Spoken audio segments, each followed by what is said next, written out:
1 month before Pearl Harbor. So they knew they were going to go to war with Japan. So 1 month before, the school opened here, November 1st. And then Pearl Harbor hit. And it was supposed to be 1 year long, and they had to shrink it to 6 months. So they quickly graduated them in May. And then by May, they deployed them South Pacific. The tide was turning in America's favor. Probably because, early on they had the Visit Hawaii guys coming from Hawaii, or the hundreds starting to mobilize and things like that. Ted Sukiyama was enlisted. There was really no threat of Japanese sabotage. The tide was turning in favor of the U.S. They started having the amphibious assaults. Battle of Midway. This was a turning point in the war. Yeah. By then, though, everybody was in camp. And then they started Camp Savage, so all the Hawaii boys came in June here. So it was a real critical time. They really had to be tested. First class had a real tough time. They talked about, they present their commanding papers in the middle of the Pacific, all over, just, they don't know why they're there, there's no communication with the main office, total confusion, and they're stuck there. And so they literally had to prove themselves about. Well, then Richard Sakakita. He's a good example. Yeah. Really had to put it to rest. Practically sacrificed himself so that to go along with the prisoner system. Yeah, we just wanted to show everybody got involved in it. This is a Dr. Seuss. Yeah. Even Dr. Seuss he was employed. So worried about sabotage. Sabotage, yeah. Column. Dr. Seuss was employed to do war propaganda to make a living. So everybody was employed to do that. So. Was he anti-Japanese?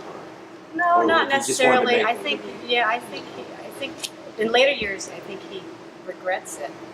But he has these incredible stories afterwards. Horton Hears a Who and all these things about, morality kind of things. So I think he did learn from his experience.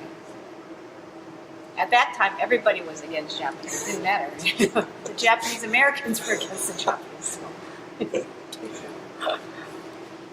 The one about the Japanese from Peru. Oh, yeah. I mean, they brought them to America. They kidnapped the first generation, the head of household males, brought them through Panama canals, had them do hard labor, and then stuck them in the internment camps. And then they threw their passports away too. And they told their family members, "Oh, you want to join Dad? Come." So they all gathered. What are they going to do? Dad was the breadwinner. They all gathered their things. They brought the families over, threw away their passports, and they joined them in Crystal City, Texas, the Department of Justice camps. So what they were trying to do is that Japan had occupied during the war. They needed to exchange bodies. So they're looking for Japanese. So they figure, well, we're going to have problems with the Japanese Americans in camp. There's some constitutional issues that we have to deal with. But let's get the Japanese Peruvians. Throw away their passports. They're stateless. They're Japanese. But many of them they're intermarried, so they married Peruvians or like South Americans. But they still took them and did one boatload exchange. Then they needed more, so they're trying to get people from camp to more bodies to exchange. And then, again, they're dealing with constitutional issues. So we figured they devised this yes, no question 27, 28, to kind of figure out who's going to be parolable to the outside world, who's going to be trustworthy. So the ones that said no, they put them in Tule Lake. Then they coerced them. They were angry anyway, and they coerced them to disavow their American citizenship so they could exchange another boatload. So I think one more boatload went. And then by that time, people were saying there's serious constitutional issues with children who are American born, disavow their citizenship, and they're being interrogated to renounce their citizenship. So they're stop it. So they actually stopped one in 45. By that time, everyone was camps were closing. So without these sort of Supreme Court challenges, even though it's still on the books that they can intern people, at least they realize that they can't intern loyal citizens. So the final test case was Mitsui Endo. And she was the sister of the 442 and not detain loyal American citizens anymore.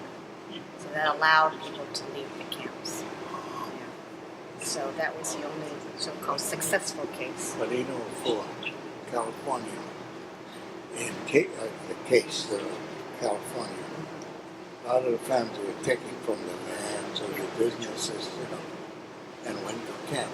Yeah. Now, when they came back, what happened?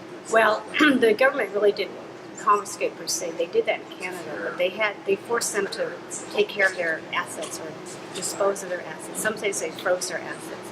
So they had to either pay their rent, if they didn't pay their rent, they defaulted on their loans and they lost their business, or they had to put it in charge of a family friend or another business person. And that's many of them lost their businesses. So when they came back, many of them had to start all over again. Yes. That's why you have all those Japanese gardeners. There's no jobs for them.